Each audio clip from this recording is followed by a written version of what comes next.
My name is Catherine Moores, and I manage a 12,000 breeder operation in the Bay of Islands in Newfoundland. I got into this business because I was working for a fish processing company, and they decided that they were interested in starting a mink farm because they had access to a lot of fish byproducts that we could use as mink feed. So that way we were able to recycle waste fish products into mink pelts. I think there are a lot of misconceptions in this industry. I think that the biggest one is probably that mink require or would prefer a lot of space. And in reality, mink are very solitary animals, and they prefer smaller areas. I think that large areas overwhelm them. In fact, if you put multiple mink in a cage, they'll all curl up together to sleep and so on.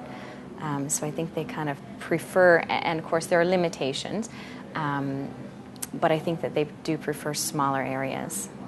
I think that if people came and did a tour of our facility, I think that they would be very surprised about a lot of things. I think they'd be surprised at how content the animals seem.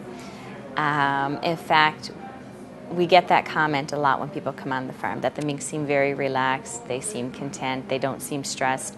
I think they'd be surprised at how well they're fed and the amount of time and effort that goes into giving them a good life. I like this business because every day is different. Every day is different, every season is different. It's always interesting, and it is nice to work with the animal itself.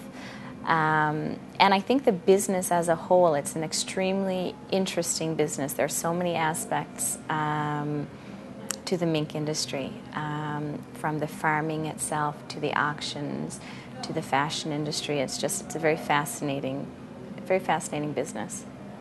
After the pelt is removed from the mink, the fat is removed from the pelt, and that can be used in several different ways. It can be used for biofuel.